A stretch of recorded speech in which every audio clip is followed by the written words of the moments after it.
You're listening to Simple Roots Radio episode number 92, and today we're diving into the power of choice and how to change your mindset to see real results. Welcome to Simple Roots Radio with Alexa Shern. Alexa believes that simplicity in life is the key to achieving true and lasting health. And now your host, Alexa Shern. Welcome back. I'm your host, Alexa, and as always, this is the place to get healthy, live happy, and find joy. Today is episode number 1 in our summer mindset series, and I have to be honest, I'm so ecstatic to dive in. We have so many great experts coming on to talk about our emotions and mindset and how this is affecting our biology, because I've become so passionate about this in the last few years as I've witnessed for myself the power of my own mind and my own healing journey, and just simply how it can change our life. But specifically this summer, we're going to be diving into how our mindset and our emotions are affecting our biology, how to overcome anxiety, knowing your personality type, and how this can help you reach ultimate health, what your relationship status means about your health, and of course, a few solo episodes diving into deeper topics. Along with this, on Fridays, don't forget, we're going to have that special bonus series answering your most embarrassing health questions. Yes, those Friday 5 bonus episodes are going to switch just for the summer into answering your most embarrassing health questions. And I have a special guest coming on to help me do just that. So stay tuned for those. But today, like I mentioned, this topic is near and dear to my heart. Mental health and the mindset has always been a fascinating subject. I grew up with someone who struggled with mental health problems, and so I live with it. And I've always been curious to know, can we help it? Can we fix it? But even outside of if you have mental health problems or not, I think we could all agree that we could all take steps to better our mental health and to understand how mental health really does have an effect on our biology, on weight issues and backaches, and basically every other symptom that we have could be related back to an emotion, or at least our emotions could be worsening them or bettering them if we use them right. So like I said, I'm super passionate about this. I've been researching it, and I just decided that I was going to share with you what I'm learning in my own journey, because I think that there's a lot of value in that, of coming alongside of you and saying, hey, I'm still learning about this stuff, but I think it's fascinating, and I've seen so much change in my own life, and I think you can as well. So we're going to go on this journey together all summer long. And today we're starting with breaking down the power of choice. And we're going to start by just kind of giving the foundation of the different types of our mind, which is the conscious mind, the subconscious mind, and the unconscious mind, and how we can use these and work with these and change these to ultimately see the results that we're looking for. But before we get started with that, I do want to remind you that if you haven't left a rating or review, I would love you to go over to simplerootswellness.com/review and do so. All you have to do is leave a star rating and an honest review. I read every single one of them, and they mean the world to me. Honestly, this is not just for my benefit, but this really is for the value of helping other people who wouldn't otherwise find or hear about Simple Roots Radio to do so. So iTunes actually prefers podcasts that have more ratings and reviews. I know it seems silly, but at the end of the day, this is what makes the show go round. So if you haven't done that yet, would you mind going to simplerootswellness.com/review, or just finding Simple Roots Radio over on iTunes? Just search for that in the iTunes search bar and leave that rating and review. You only have to do it once. It takes literally just a couple of minutes. And again, like I said, it means the world to me. So thank you so much for doing that. Also, don't forget to head on over to the show notes. I have a free download for today's podcast, helping you to walk through the information that we're talking about on today's show and actually start to implement it into your own life. Because, as you know, I'm a big stickler for making change. We're a generation that has more knowledge than we've ever had, and yet we still haven't made the adequate amount of change. And I think there's a point of just having knowledge overwhelm or information overwhelm. And so in order for me to help break that down, in order for me to help lessen the load of just having all of this information and not knowing where to start, I do create those free downloads for almost every podcast, where I want to help walk you through the process of taking action, of thinking about it, and implementing it into your own life. So make sure you head to the show notes at simplerootswellness.com/092 to get that and all the information on today's show. Also, you can sign up to be a part of this community, joining like-minded people who are on a mission to just live healthier lives without living for health. So to get on my email list, to learn more stories about me, tips, tricks, and hacks, Just put your name and email address in there and you'll be receiving weekly updates from me. Okay, now let's get right to the show. So the mindset. Like I said, I wanted to do this series because I have been looking and studying at health for a really long time. And there's one thing that I know is that we are a generation of people who know how to eat right. We have the knowledge. Most of us have the knowledge base to know that vegetables are probably preferred over processed foods. The problem is how do we get ourselves to do that, right? And so the common thought was to just diet, to have systems in place, the all or nothing mindset of you have to follow this. And yes, if you follow this, you will experience results, which yes, a lot of times that they work. The problem is that they don't work for a long period of time. In fact, they've estimated that 99.9% of all diets fail after 3 years. So after 3 years of actually going on the diet, losing the weight you wanted to lose, in 99.9% of all of those cases, all of that weight comes back within 3 years. And that's an alarming statistic for me because I don't want to be another person who just slaps another diet on the market, promising all these great results, only to end up back at square one, maybe even worse off than square one, in less than 3 years. So I've searched and I've studied and I've longed to know what the answer is. And I'm not saying that it's just the mindset, but I'm saying that there has to be a huge component of the mindset that we're missing because at the end of the day, our mind is what makes the choice. And the choice is what determines our action and the action is what determines our results. Now, here's one big statement that I want to make that I've learned about studying the mindset is our number one source of motivation in life is freedom and independence. Now, we probably know that, right? Because there are people who are willing to die for our freedom, right? We have soldiers who are fighting on the front lines and willing to die for our freedom. Freedom is something that everyone in all of the world chases after, right? They want to go to free countries and live in free places. And we want freedom of speech and we want the freedom and the power to do whatever we want because we want independence. In fact, in humans, our first independent skill that we will ever take on is that of eating. And that's why food fights is generally one of the number one sources of contention in families or amongst toddlers and their parents is simply because toddlers are initially fighting for independence and food freedom.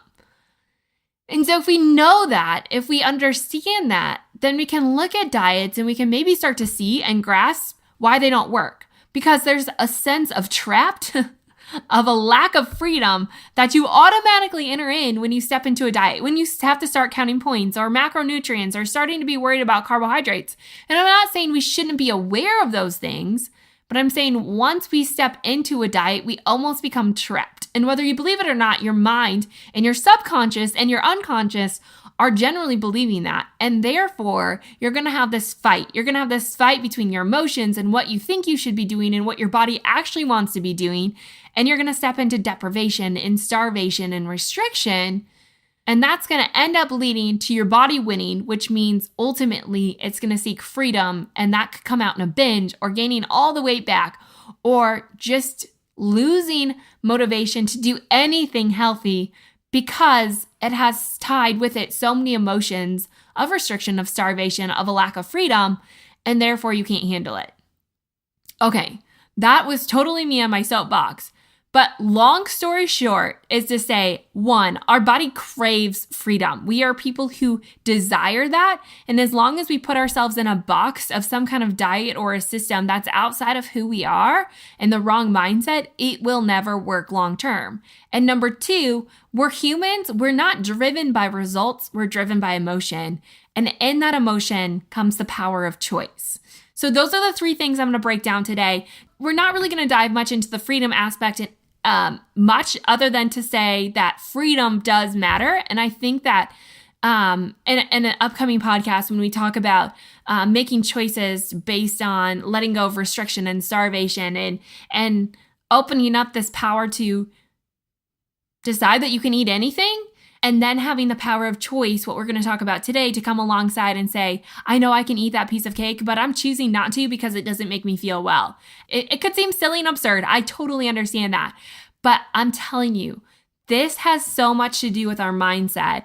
And at the end of the day, our mindset is a direct relation of where our heart status is. And so we're going to dive into all of that. But like I said, today we're just going to kind of break down the basis of our mind before we get into the heart issues, which is the spiritual component to health that so many people are overlooking and not thinking about, just like the mindset. So today we're going to dive into the mindset and what that means for our health and how we can start using our mind to become healthier without the work of it. I think once we grasp this idea of working with our mind and really creating the emotion behind it, then health becomes easy, or at least easier. We're not trapped and defined by it or chasing something that's not worth chasing. We're actually living within who we were created to be. So first up, we're going to break down the 3 parts of our mind. Now, like I said, this is cool stuff. I could research it all day, but there's 3 parts to our mind. We have the conscious mind, we have the subconscious mind, and we have the unconscious mind. There are 3 very distinct and different parts of our mind, and they really do fascinating stuff. So to break them down, our conscious mind is what most people associate with who we are. Our conscious mind is really where we live day to day. It's how we perceive to other people who we are. However, the bulk of the action does not take place in our conscious mind. Our conscious mind is simply the communication to the outside world of the inner self through things like speech and pictures and writing and physical movement and thought. So our conscious mind is obviously what we're conscious of. It's what we're very, very aware of day in and day out. On the other hand, we move a little bit deeper to our subconscious mind.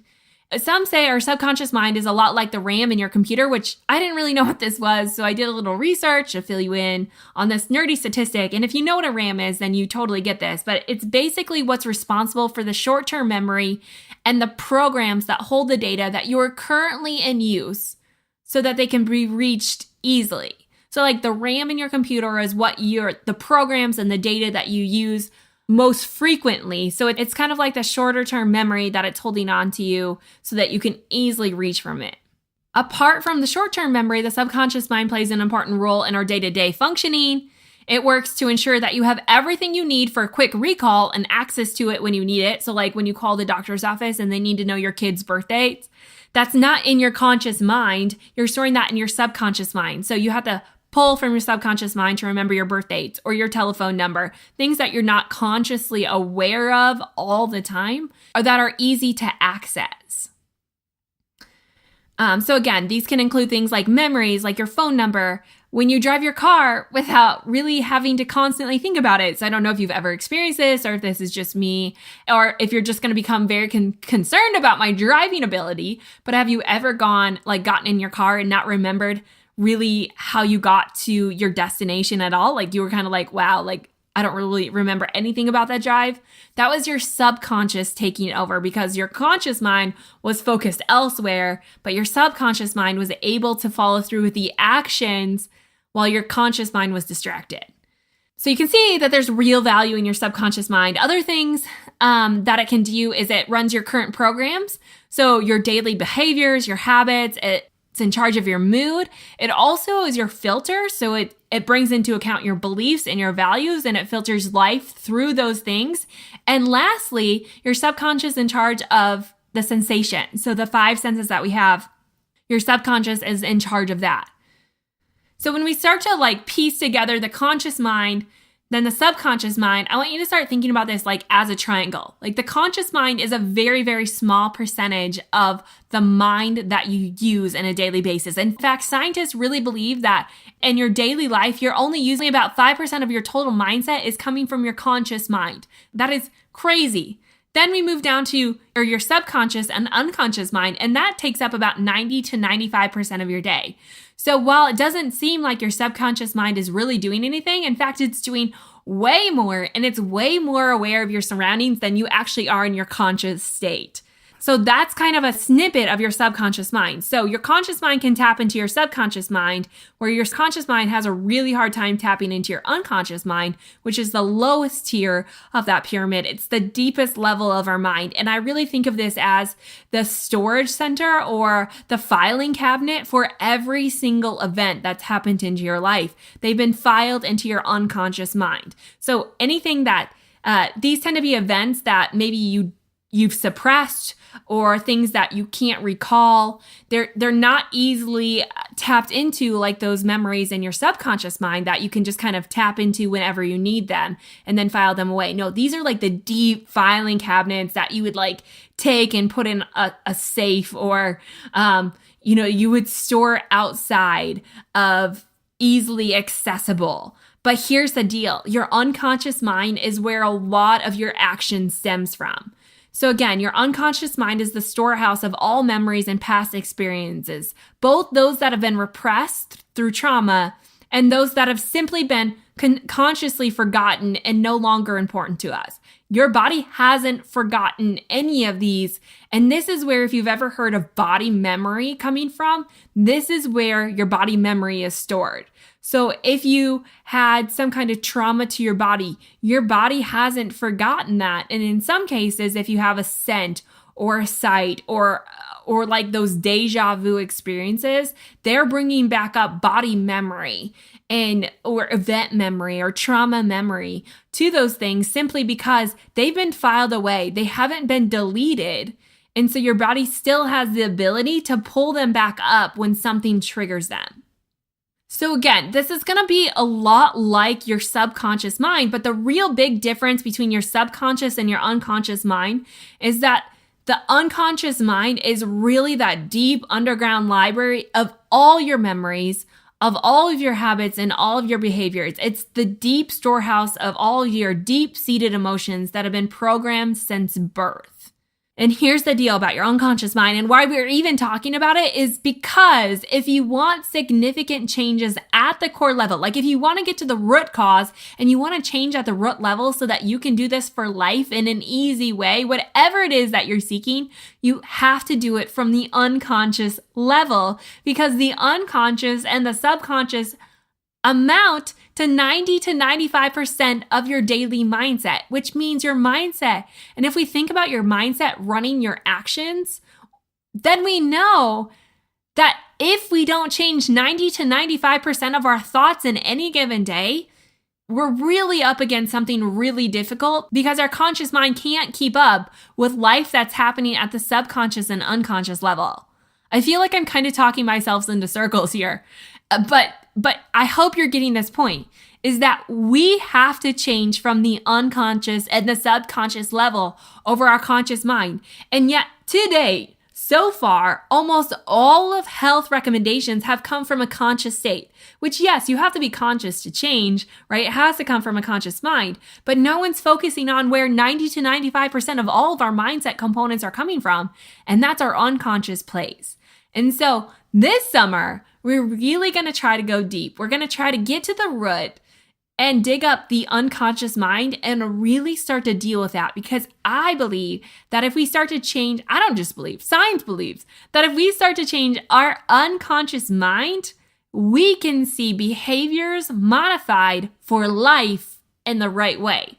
And these are like our default settings. These become things that we just do, our habits, things that we do in any given day without thinking about it. So maybe it takes that run that you hate exercise and it starts to pinpoint in your unconscious body, why do you hate to exercise? Like what was the trigger that caused that? Can we sort through the filing cabinet a little bit? Maybe toss some papers to the trash and the burn pile to get rid of and really start to create new memories and therefore new behaviors based off that. Okay, this sounds really deep and it's because it is, but I can assure you that once we start traveling this journey, I hope that it makes so much sense and that it really starts to bring that freedom that you've been fighting for that you didn't even know and really starts to put this stuff into practice so that health becomes easy. It becomes something that you do and not something that you have to work so hard for. How do we create change? I'm going to give you like 5 points to creating change and really working with your subconscious and unconscious mind, specifically the unconscious mind. But we're going to start on the surface because the reality is that in order to create change in your life, you must learn to control what you consciously focus on. One of the most vital points of our conscious mind and the 5% that it's used is that it creates focus and it creates awareness. And those are keys that we have to use in our conscious state. So yes, there's a level of discipline that this is going to take because it's a level of keeping the focus and keeping the awareness to where you are. And then using the skill of directing your focus, which is really quite simple. And it all boils down, again, to making a choice. Deciding how you will think and what thoughts you will allow into your mind will ultimately determine your action. So we're going to use our conscious mind. Again, you can write this down unless you're in the car, and it's all laid out in the show notes and the handout that I created for you. But we're going to use our conscious mind to create the focus and awareness, determining and making the choice of what we're going to focus on and what we're not. And knowing this, we can understand that the subconscious mind obeys orders. So our subconscious mind is going to obey whatever the conscious mind decides to focus on. So if you're focusing on negative thoughts and things not going well and really wanting that piece of cake or not getting to your goal weight, your subconscious is going to follow that suit. And the 90 to 95% of all other actions that you take in a day are going to follow along with a thought that you're not worth this, that you can't do something, and darn, that piece of cake looks good. And therefore, those thoughts are going to overwhelm your mind and take control. And that's really hard to beat. So instead, we're going to start working with our conscious mind to focus on the positive things, the things that we can change, the things that we desire to change in us, and we're going to stay positive and we're going to stay consistent with that. But here's the thing. Our conscious mind is like a muscle. It takes practice to work this thing out. And so you have to constantly just be reminding yourself and trying to stay focused on more of the positive mindsets. And when I talk about the subconscious mind taking orders and obeying the conscious mind, the subconscious mind will only deliver the emotions and feelings of what you continuously think about. So when we talk about what the emotions are doing in the body, which is going to be podcast number 2 up next week, is really the biological component of how emotions are affecting our body, then we can see how important it is to focus on emotions that are going to help us and lift us up, not pull us down. Because again, the subconscious mind is going to deliver on those emotions about what you constantly think about. So by continuously being in charge of your own thoughts through directing your focus and using your visualization, you can influence what programs the subconscious mind constantly runs. And if we do this often enough and with enough emotional energy, we'll start to reprogram your unconscious mind and your belief system, and therefore great and lasting change will come from that. So here's your focus. Here's the big point of the day. We are driven by emotion. We are not driven by goals. We are not driven by a destination. We are driven by emotions. And we know this, right? So many times people set a goal weight, or they set a goal to achieve the 5K or whatever your goal is. Now, here's the thing about goal weights or fitting into a certain size of jeans. You would think that once someone got there, they would be ecstatic and this would be everything that they ever wanted and they would really bask in that. But so many times, if not every time, when someone reaches that weight or that size, it's not good enough, right? Just like people who want a promotion and want to make X amount of money and then they'll be happy, right? Once they reach that, it's just never enough. And we get on this vicious cycle of wanting more and needing to lose more weight and be at a different size and look a different way. And the reason is because goals in themselves are not satisfying to us. We are satisfied via an emotion, via feelings. If you want to see change, we have to go for an emotion, or we have to attach an emotion for what we want to achieve from that rather than the goal itself. Now, it's not to say that goals are wrong, but we have to understand that we're driven via the emotion. So whether we want to feel better or we're going for comfort or companionship.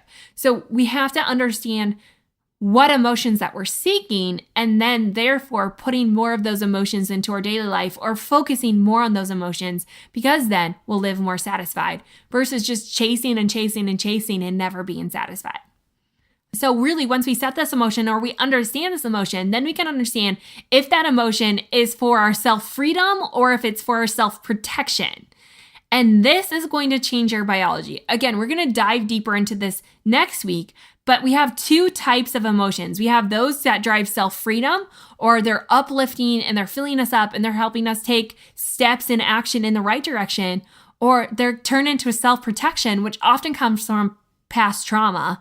And those are there to protect and put us into survival mode and to kind of shut our bodies down. And in these self-protection modes, we really find a lack of energy because we're preserving energy. We also see preserving energy in maybe body fat and other things. So we start holding on to and storing all of this excess stuff that really you've been meaning to let go of. But because we've attached the wrong emotion to what we're trying to accomplish, our body's either going to free up and trust the process, or it's going to go into protection and kind of shut down. And this is because the subconscious mind will go through any length to protect you and what you believe. So even when we think about like self-sabotaging thoughts, those a lot of times are just self-protecting thoughts. So our body just goes into self-protection mode. So we have to get to a place where we can get to self-freedom, where we can free our thoughts and we can free our emotions and we can really just step in who we were created to be. So how do we do this? Number one is to know your subconscious beliefs. And you do this by taking an honest look at your predominant patterns. So think about and record patterns in your life, things that maybe having your end goal or what you want to change. And then think about all the patterns in your life that are either helping you get there or not helping you get there. Maybe you have a pattern of overeating, or you have a pattern of avoiding the gym, or you have a pattern of hitting snooze, or you have a pattern of picking up fast food in the drive-thru on the way home. So know your patterns and know your habits. Look at the good and the bad. Think about what patterns are good and what patterns you have are bad, like your default settings. And this seems tedious, but you really have to do this because you have to observe and know what your patterns are in order to change them. Which brings us to number 2. You also have to know what you believe about yourself and why you do what you do. Here's where you're taking those patterns and you're starting to put a belief or an emotion. You're attaching what you believe about why you do what you do. So for instance, if you have a pattern of overeating, you might believe that you deserve to eat, or that food is your constant source of pleasure, or that it's a well-deserved treat. So you have to start attaching the emotion to your patterns and understand why you do what you do. Then number 3, you have to understand what purpose or intention did the belief serve. Were you overeating for pleasure? Were you overeating for comfort? Were you overeating for control or for stress relief? Or were you doing it out of companionship? So why were you doing the behavior that you were doing in the first place? What were you seeking? Which can take you into number 4, and it's to feel and release any emotion that you become aware of related to those beliefs. So you have to start to feel that and to allow yourself to let the emotion flow. And know that emotions are the primary language of your subconscious mind. And as you bring your patterns to your conscious mind, that also is going to bring up the emotion then. And in those moments, you have the opportunity to express the energy of the emotion stored there. Now, this becomes more real, right? This becomes more difficult and maybe something that you want to run away from. Like, oh yeah, I get it until this point, right? When I have to bring up emotions and release those emotions, especially if you're someone who suppresses those emotions. I mean, I'm a huge suppressor of emotions. Like, not a lot works me up until it does. And then it's like, all of a sudden, everything that I've suppressed comes to the forefront. And 3 months later, we're talking about things that have happened 6 months ago that I never dealt with. And now all of a sudden I need to deal with everything in my life at once. It's not an ideal moment for my husband. And so I've been really trying to work on not suppressing the emotions. But when I see the behavior or I see the action or I have the thoughts, the emotions that are not positive, that keep coming up and stirring, and I get that anxious and worry thoughts, instead of just constantly suppressing that and pushing that down and waiting for ultimately an explosion to happen, I've been trying to deal with those as they come. And I can assure you that it's scary at first, but the more that you voice those emotions, the more that you bring them out into your conscious mind, the more you can rationalize with them and start to deal with them. Because here's the thing about your subconscious mind is that your subconscious mind takes every emotion and it becomes very, very real, even though when you put it in your conscious mind, it's absurd, right? So our subconscious thing could be thinking things that are really, really ridiculous, but yet it's so real to you because your subconscious can't distinguish reality from fiction.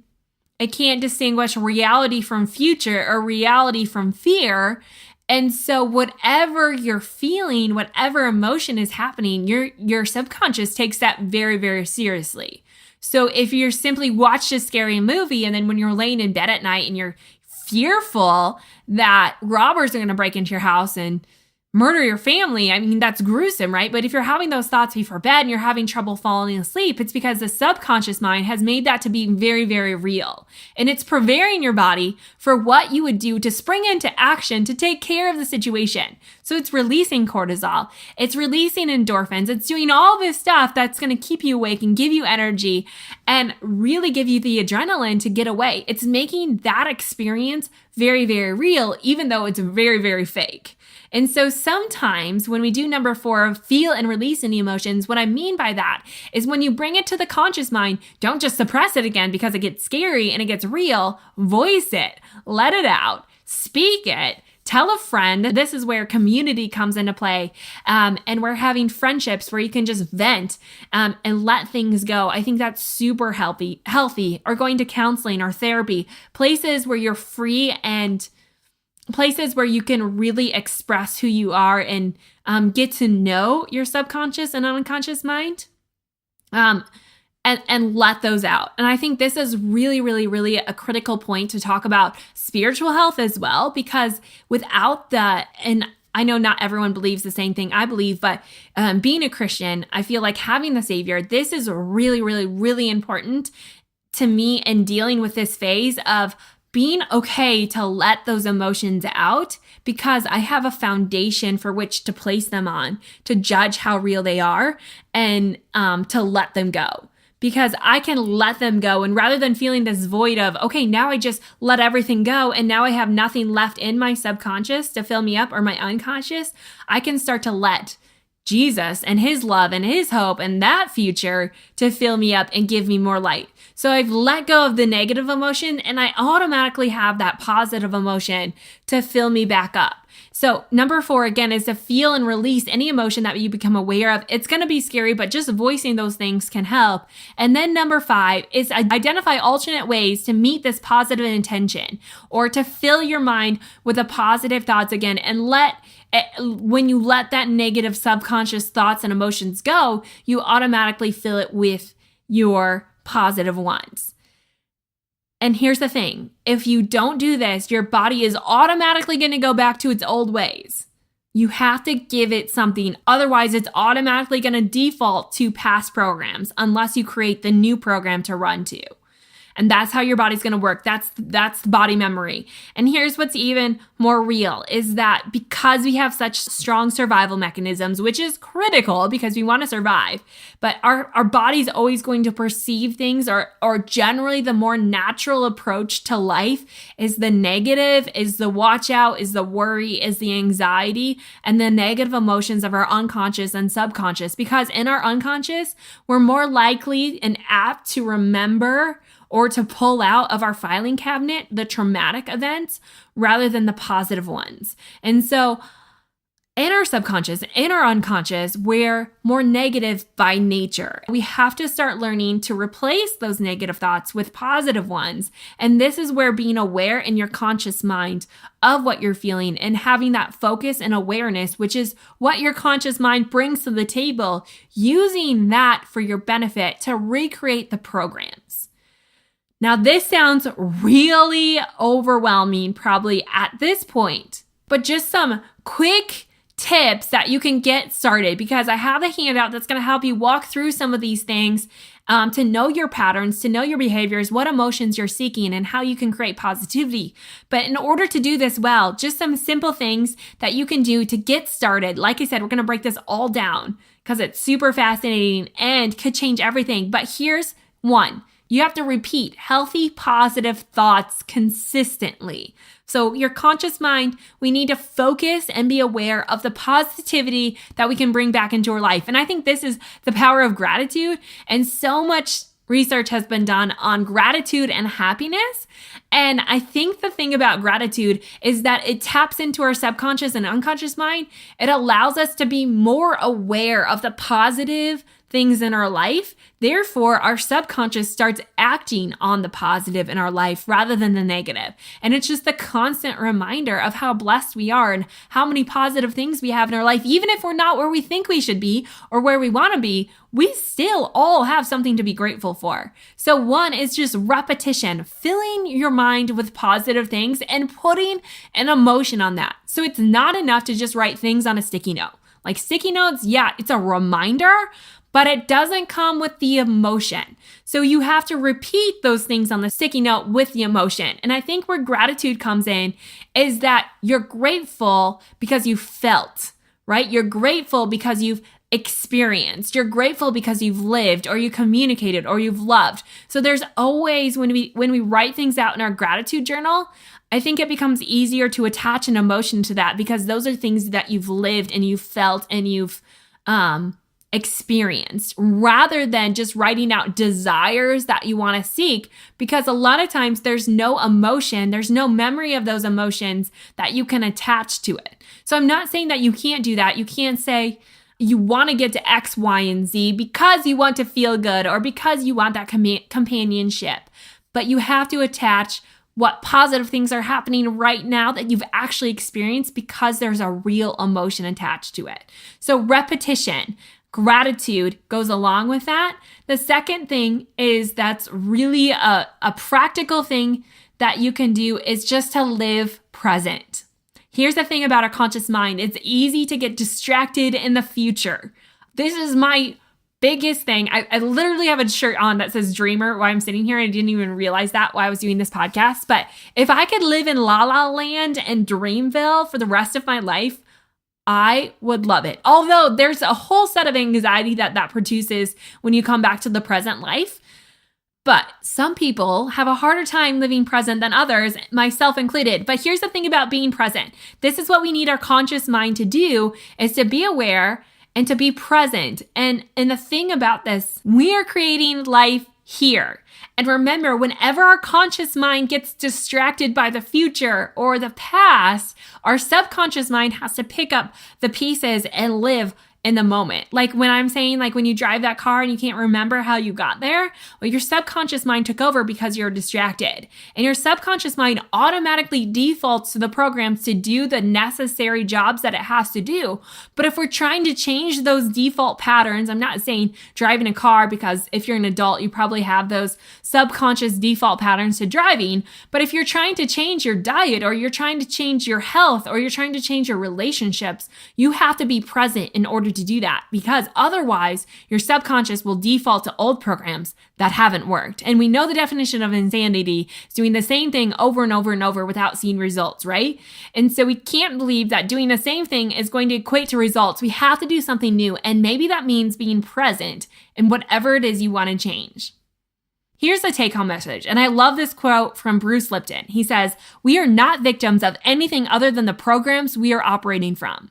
If we change the programs you're operating from, if your subconscious programs match the wishes and desires of the conscious mind, your life will be one continuous honeymoon experience for as long as you live on this planet. Your body responds to the way you think, the way you feel, and the way you act. This is the mind-body connection that we have to start understanding. So rather than living in self-protection mode, we need to start living in self-freedom. And that comes from knowing the past trauma, dealing with it, and creating new flourishing rhythms.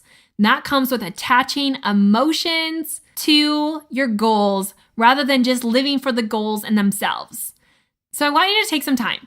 Go back into the show notes, simplerootswellness.com/092, print out that handout that will help you walk through this, and take some time to get to know your patterns, get to know the emotions and what's filling you inside, and learn how can you create positive emotions attached to that.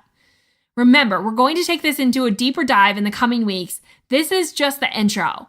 But I promise, if you really take this seriously, if you really start to look at your emotions and your thoughts and your feelings, you're going to start to see a huge association with the way that you feel and with your health in general. In fact, I've seen some statistics as I've researched is that some scientists account for 90% of all diseases or symptoms to be related to anxiety in general.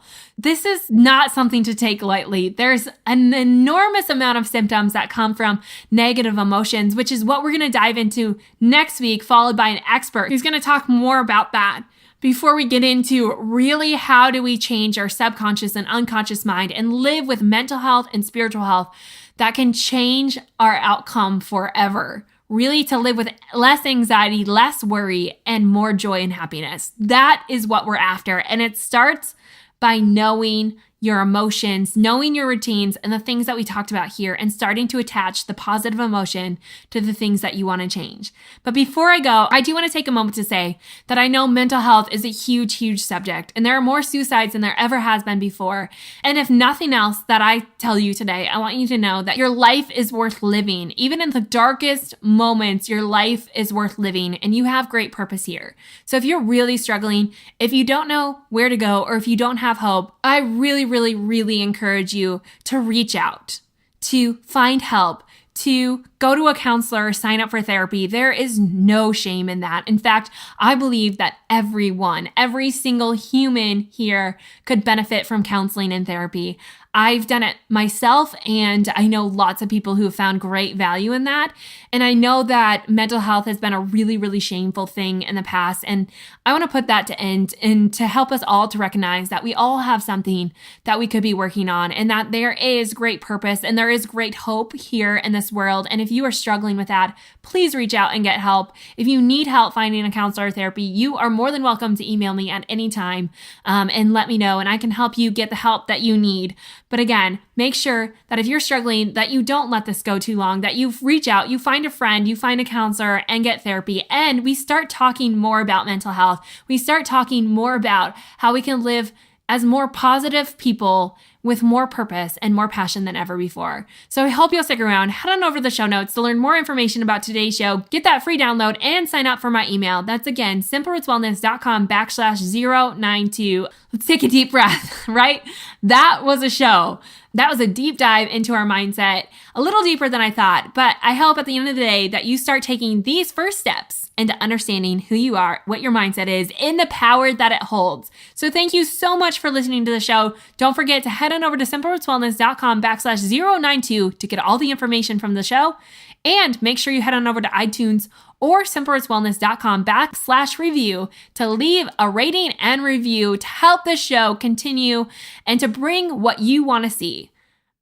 Don't forget to come back next week as I talk more about the biological component of our mindset and what it's doing to the health of our body. And then stay tuned this summer as we work to change our unconscious and our subconscious thoughts to really live with more joy and more happiness and to make health easy, because health was never intended to be this difficult, right? Like, am I right? Are you feeling me on that? It was never meant to suck the life out of us like it does. We were never intended to live for health, but rather live with health. And that's what I want to help you to do. So stay tuned. There's so much good stuff coming up. I will be back next week with a brand new episode. In the meantime, don't forget to head to the show notes and email me if you have any questions. I'll see you then.